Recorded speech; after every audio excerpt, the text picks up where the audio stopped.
Ya, paruh mana? Alhamdulillah kita sudah sampai Candi Cangkuang. Nanti ada guidance juga ya dari Dinas Kebudayaan menerangkan tentang sejarah candi.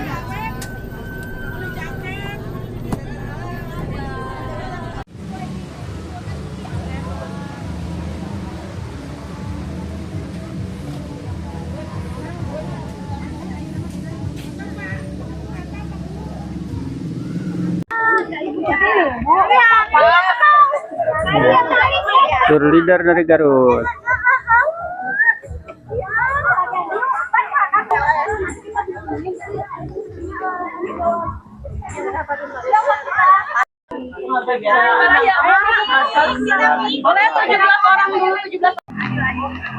Nih, rombongan UMKM Kabupaten Subang akan menaiki rakit menuju Candi Cangkuang.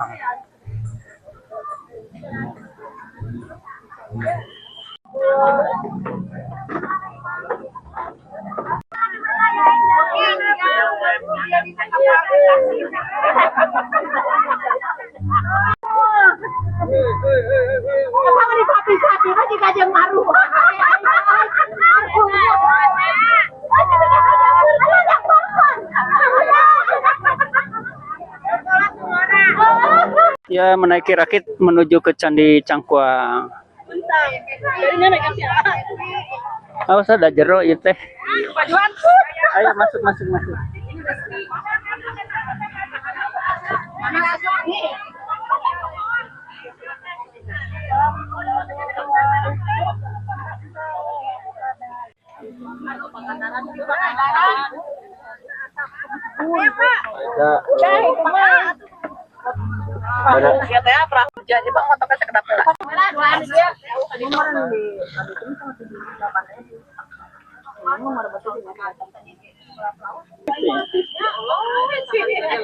Candi Cangkuang kita menaiki rakit. Oh, rakit satu orang 5.000. Tiket masuk candi 15.000. Nanti ada penjelasan dari Dinas Kebudayaan Candi Cangkuang menerangkan tentang sejarah Candi Cangkuang dan Situ Cangkuang. Itu view gunung, Pak Gunung Guntur ya.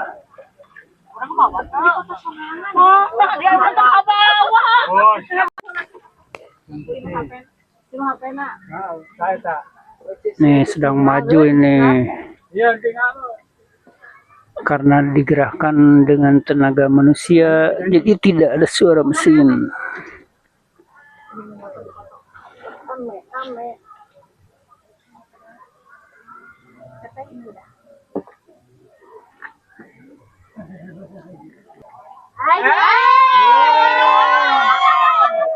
Saya terakhir ke sini tahun 1982.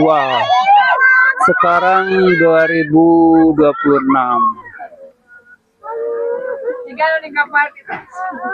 18 tambah 6, 24 tahun yang lalu. Sekarang baru ke sini lagi. 23. Bener lahirku pokoknya mah.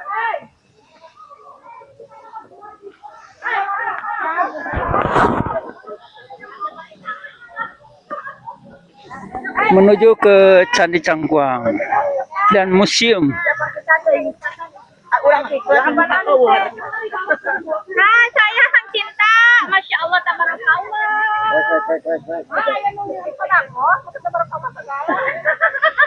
Alhamdulillah, walaupun berisik,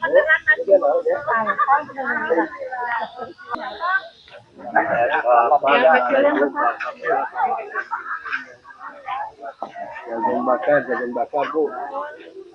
kita kemana sekarang? Instruksi.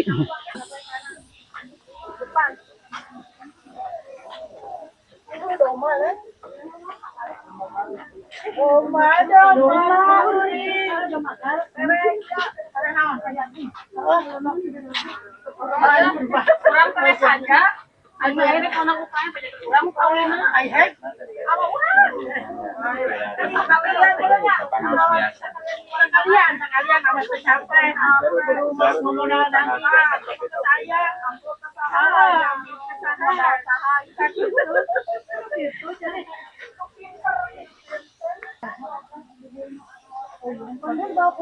Kamu punya gelas itu kan gelas batok.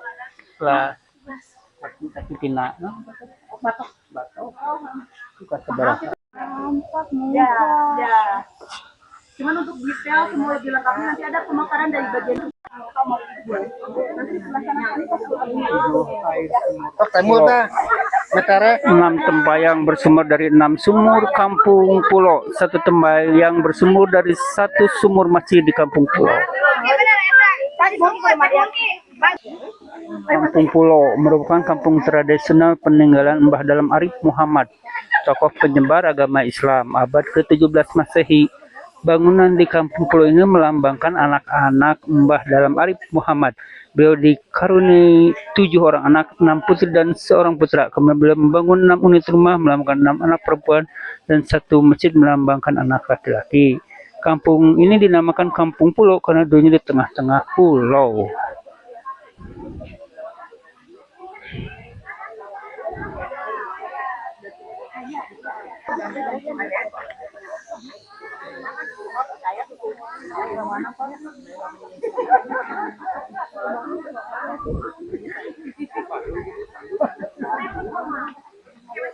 Ajuan atau pengawas. Ada yang foto dua video.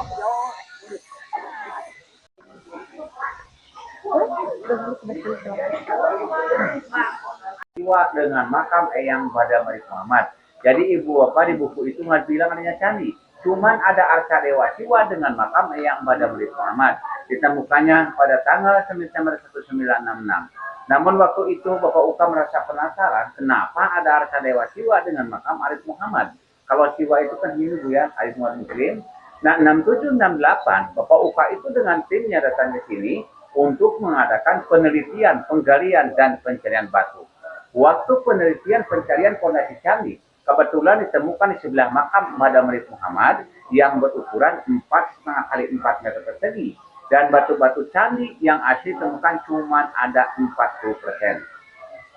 Jadi ibu bapak yang populer juga oleh masyarakat di sini, ada yang udah dipakai nisan kuburan, dipakai dam, karena masyarakat di sini nggak tahu adanya candi. Jadi yang tahu masyarakat di sini cuma ada arca dewa siwa bergeletak di sebelah makam Eyang Badam Arif Muhammad. Nah waktu itu Bapak Uka mengadakan proses untuk pemugaran. Jadi candi cangkuang ini ibu bapak waktu pemugaran sangat terburu-buru Bu ya, karena batu aslinya cuma 4%. Seharusnya 70%, ini 40% dipugar. Jadi 7476 candi ini dipugar, batu aslinya cuma 40%, yang 60% batu cetakan Pak. Bahan batunya batu adensit dan granit. Makanya ibu bapak candi cangkuang ini bentuk seperti ini baru diperkirakan aja. Nah candi cangkuang ini punya ukuran panjang dan lebar 4,5 kali 4 meter persegi dan tingginya 8 meter setengah. Nah sesudah candi dipugar, arca dewa siwa yang tadinya bergeletak di sebelah makam Eyang Badam Arif Muhammad, sekarang ibu bapak dimasukkan ke dalam candi untuk menutup sumur. Jadi ibu bapak tengah-tengah candi itu ada sebuah sumur, dalamnya 7 meter. Jadi sumur itu dulunya tempat penyimpanan abu jenazah agama Hindu. Nah sekarang ditutup dengan arca dewa siwa karena nggak diaktifkan lagi untuk penyimpanan abu. Namun ibu bapak candi cangkuang ini sampai sekarang belum jelas, belum tuntas peninggalan kerajaan mana dan siapa, karena prasasnya ditemukan. Namun para ahli arkeolog memutuskan bahwa candi cangkuang ini peninggalan Hindu abad ke-8 terbuat dari batu khusus untuk sembahyang dan berikan aja. Makanya ibu bapak candi ini dinamakan dengan nama candi cangkuang. Kebetulan ditemukan di desa Cangkuang dan nama cangkuang itu diambil dari sejenis pohon namanya pohon cangkuang. Nah ini Bu yang pandan, yang berbuah, buahnya seperti ini nangka Bu ya. Buahnya berkhasiat untuk obat, ibu bapak untuk obat batuk, disentri, pencahar, antioksida. Nah itu tentang candi cangkuang. Nah, di Arif Muhammad ini ibu bapak dulunya beliau seorang panglima perang Kian Mataram waktu Raja Sultan Agung. Jadi Arif Muhammad ini oleh Sultan bukti bahwa Eyang Badam Arif Muhammad penyebar Islam abad 17 di Cengkong dan sekitarnya. Kalau ibu berkenan nanti bisa masuk ke dalam museum. Ada sebuah kitab kuno. Ada khotbah Idul Fitri, Idul Adha, Quran 30 Sud, dan kitab-kitab yang lainnya. Nah itu kertasnya dari kulit kayu saeh, tintanya dari arah dengan ketan, yang menulisnya beliau sendiri waktu menyebarkan Islam di sini. Nah kitab-kitab itu ditemukannya di komplek rumah adat Kampung Pulo. Tadi ibu bapak lewat kampungnya namanya komplek rumah Kampung Pulo. Nah dinamakan dengan nama komplek rumah Kampung Pulo karena itu yang pulau. Itu dari keturunan Eyang Badal Arif Muhammad. Jadi waktu beliau tinggal di sini, menyebarkan Islam di sini. Nah Eyang Badal Arif Muhammad itu waktu itu punya anak 7, yang 6 perempuan dengan simbol 6 rumah, 1 laki-laki dengan simbol 1 musola. Nah komplek rumah kamu di sini dari abad 17 sampai sekarang harus tetap 7 bangunan pokok, 6 kepala keluarga. Yang mengisi sekarang generasi yang ke-7, ke-8, dan ke-9. Jumlah penduduk yang sekarang tinggal 19 orang, 10 perempuan dan 9 laki-laki. Karena di komplek rumah kamu di sini ibu bapak tidak boleh menambah kepala keluarga. Misalkan anaknya menikah di sini 2 minggu harus keluar. Misalkan orang tuanya salah satu sudah meninggal, ibu atau bapaknya. Jadi anak yang sudah keluar itu bisa masuk lagi ke sini mengisi kekosongan. Namun yang hak menerima waris anak perempuan bukan laki-laki. Karena yang melanjutkan jejak Madam Arif Muhammad yang 6 perempuan. Yang 6 perempuan, yang 1 laki-laki meninggal waktu mau disunat. Makanya di sini ada sebuah larangan adat. 2 larangan dikaitkan dengan 1 alasan. Tidak boleh membuat rumah beratap jure. Kalau jure itu ibu bapak seperti wisma. Kalau yang di bawah namanya ciloko. Kalau bilang orang Sunda mah julang apak ya. Dan tidak boleh menabung bom besar yang dari perunggu. Dikaitkan kepada laki-laki Arif Muhammad tadi bu. Jadi dulu waktu Eyang Badal Arif Muhammad mau menyunat anak beliau. Jadi sebelumnya bu di sini ada pesta besar. Anak itu sebelum disunat diarak memakai jam panak dengan beratap jure. Diiringi oleh gamelan musik gong besar. Nah tiba-tiba kena musibah, tiba-tiba datang angin badai, menimpa anak itu dari tanduk, jatuh dan meninggal tertinggi. Jadi ketakutan Madam Arif Muhammad takut terjadi lagi musibah bu. Makanya di sini tidak boleh membuat rumah beratap jure dan tidak boleh menabung bom besar yang dari rumah. Dan larangan yang lainnya di sini Pak, tidak boleh jarak ke makam keramat Cangkuang hari Rabu, malam Rabu. Misalkan omongan gini bu ya, hari Rabu malam Rabu tidak boleh berdoa di makam keramat Cangkuang. Nah ini berhubungan dengan Arca Dewa Siwa. Jadi dulu waktu Hindu berdiri di sini, hari yang terbaik untuk menyembah Arca Dewa Siwa, hari Rabu, malam Rabu. Nah waktu Badal Arif Muhammad menyebarkan Islam di sini, pada waktu hari Rabu, malam Rabu itu tidak ada kegiatan. Cuman ada kegiatan untuk memperdalam ajaran-ajaran Islam. Jadi sentral Badal Arif menyebarkan Islam di kompleks Umar Kampung Pulo tidak terganggu waktu menyebarkan Islam, dan bagi orang Hindu yang lagi sembahyang di sini tidak terganggu. Jadi di sini saling menghargai dan saling menghormati. Dan larangan yang lainnya di sini bu, tidak boleh memelihara binatang besar yang berkaki 4, kambing, kerbau, sapi. Kalau memakan nggak apa-apa bu, menyembelih nggak apa-apa. Namun mari diperpanjang di sini ada Arif Muhammad takut terjadi yang dari Hindu udah masuk Islam takut menyembah lagi Arca Dewa Siwa. Makanya di sini tidak boleh memelihara binatang besar yang berkaki 4. Dan di sini bu dari abad 17 sampai sekarang harus tetap 7 bangunan pokok 6 kepala keluarga itu sebuah simbol dari Putra Putri Arif Muhammad punya anaknya 7, yang 6 perempuan dengan semua 6 rumah, 1 laki-laki dengan simbol 1 musola. Nah rumah adat Kampung Pulo di sini bu berbeda dengan rumah adat yang lain. Di sini berbaris 3-3 bu ya, di depannya itu ada musola. Jadi ini karena bukan orang lain saudara semua, jadi ceritanya saling melindungi dan saling memperhatikan. Nah di sini acara ritualnya bu ada Rekolah Hasan, ada Mapag Bulan, 12 Maulud menyambutnya lahir Nabi Muhammad, 14 Maulud memandikan benak pusaka, terakhir bulan Maulud mililiankeun. Dan ritual-ritual yang lainnya masih tetap dilaksanakan karena dulu waktu Badal Arif Muhammad menyebarkan Islam di sini, tradisi dan budaya Hindu sama beliau dipakai. Makanya sama kami yang tinggal di sini masih tetap dipertahankan dan masih tetap dilaksanakan. Kalau luas Pulau Panjang ini, Ibu, sekitar 7,5 meter. Kalau Danau Cangkuang sekitar 25 hektar lebih. Kalau Danau Cangkuang ini hasil bendungan pengikut Madam Arif Muhammad waktu menyeberang danau ini. Jadi Danau Cangkuang ini, Bu, sebuah benteng penyelamat dari Syekh Arif Muhammad, karena Syekh Arif Muhammad ini seorang peralihan, Bu, ya. Jadi dari Mataram tidak pulang lagi ke Mataram, takut-takut. Jadi ada yang menjemput untuk kembali ke Mataram. Makanya di sini bikinlah benteng. Makanya ini namanya Pulau Panjang. Jadi di sini dulunya sentral untuk penyebaran Eyang Badar Arif Muhammad waktu abad 17. Jadi di sini waktu beliau menyebarkan Islam di sini, para kiai, para ulama dari luar itu pada datang di sini untuk berkumpul. Di sini, Bu, ada yang dari Tatar Pasundan, Sunan Pangandaran. Itu ada hubungannya dengan Pajajaran. Ada di sini dengan hubungannya dengan Cirebon, ada hubungannya dengan Sumedang, ada hubungannya dengan Garut. Jadi di sini dulunya sentral untuk penyebaran Islam Eyang Badar Arif Muhammad. Nah itu Ibu cerita dari Cangkuang, makam Arif Muhammad dan Kompleks Kampung Pulau. Ibu Bapak kalau ada yang mau ditanyakan dipersilahkan.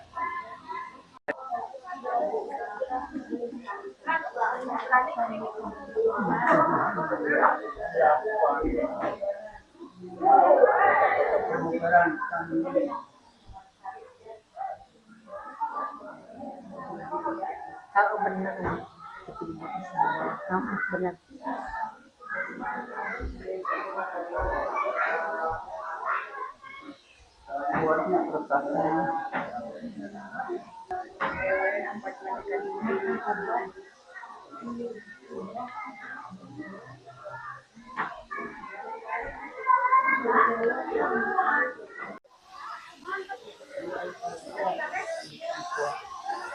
Makam Eyang dalam Arif Muhammad.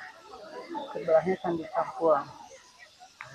Sejarahnya beda zaman. Satunya 8 Masehi, candinya dibangun.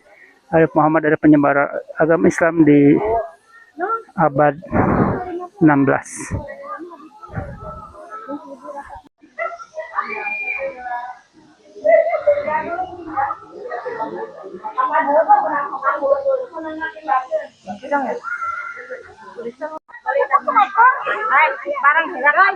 Candi Cangkuang. Siapa kita? UMKM Subang. UMKM Subang. Nabret. Ngutang. Di mana kita?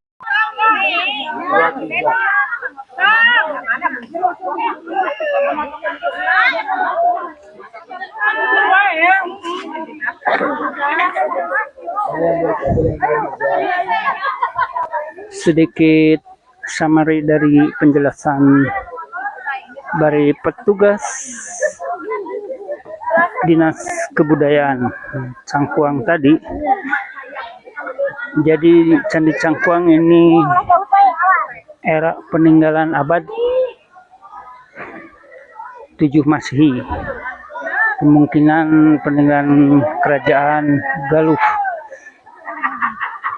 Dan Muhammad Arif ini adalah di era abad 16 menyebarkan agama Islam di Cangkuang ini. Muhammad Arif Muhammad ini adalah sejarahnya ditugaskan tentang kerajaan Mataram waktu itu karena Jawa Barat di bawah Mataram untuk menyerang Portugis atau Belanda VOC, tapi gagal dan takut dihukum sama kerajaan Mataram, lari ke sini dan menyebarkan agama Islam.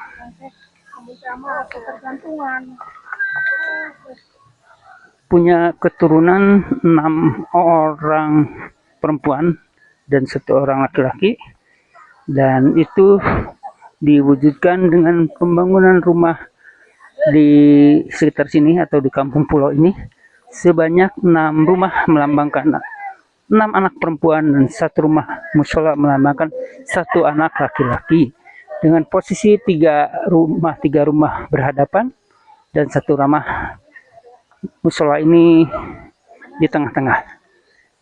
Filosofinya bahwa saling mengawasi dan satu rumah menjadi pemimpin adalah seorang laki-laki. Untuk jumlah penduduk di sini tidak boleh lebih dari 6 rumah itu ya, 6 perempuan, 1 laki-laki. Jadi sekarang udah turunan 6 dan 7, generasi ke-6 dan ke-7 dengan 19 jumlah penduduk termasuk anak-anak, dan jumlahnya tidak boleh nambah. Jadi kalau ada yang nikah 2 minggu setelah itu harus meninggalkan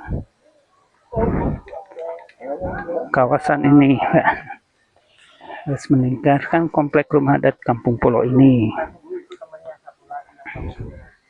Dan apabila ada yang meninggal bisa menggantikan kembali, untuk kembali ke sini menggantikan keluarganya, misalkan orang tuanya meninggal, nah, maka bisa kembali ke Kampung Pulo ini untuk mengisi kekosongan. Nah, inilah Kampung Pulo dengan 6 rumah melambangkan 6 anak perempuan, 1 musola melambangkan 1 anak laki-laki. 3 rumah ini berhadapan, 3 rumah, jadi 6 sebagai simbol saling mengawasi antar rumah.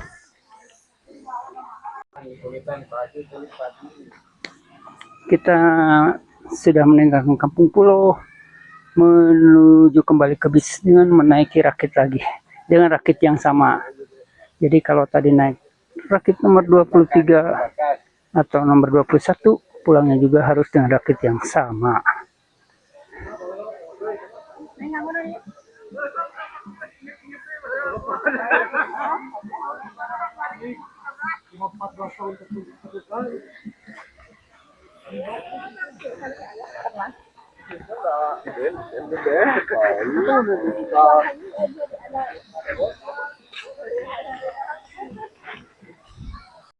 Kita menuju rakit arah pulang. Pergi dengan rakit nomor 23, pulang dengan rakit nomor 23. Inilah dermaga rakit.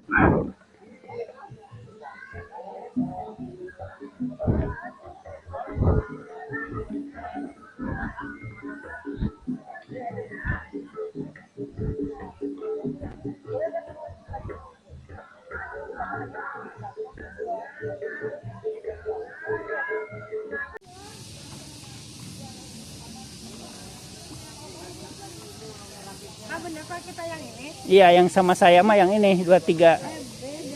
Pak, ada yang sekarang. Kita mah yang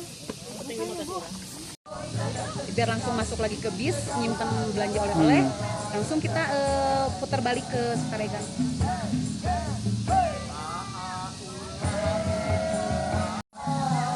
Maco. Anu iya, no kosong. Udah penuh itu.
Eta nilulutut ke Umi, mun pindah ka Sobo, tinggal Umi, mun pindah ka Sobo sabari maju.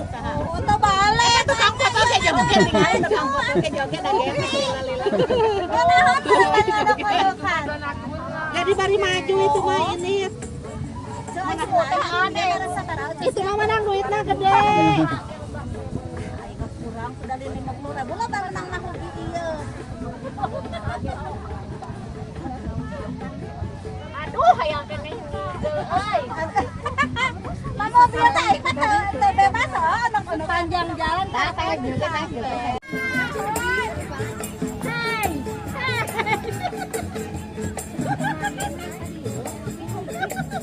Ya tinggalan ya.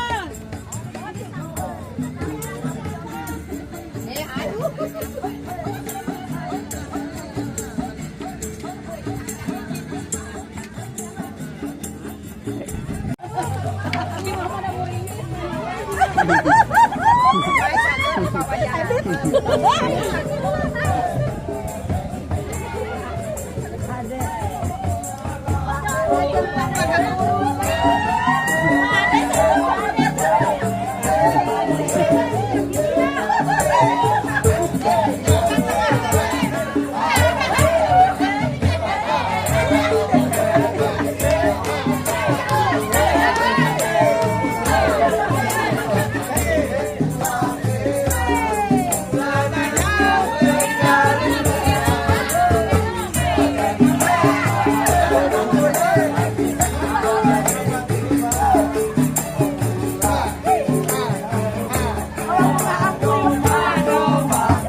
Oh iya ya. Oh, tapi sekarang buka lagi. Senang kemana nih? Bawa lagi. Harusnya mau permanen tapi yang punya uang mah. Bebas. Pak Kadem kan datang langsung. Tetap aja, seminggu aja. Siap monyong.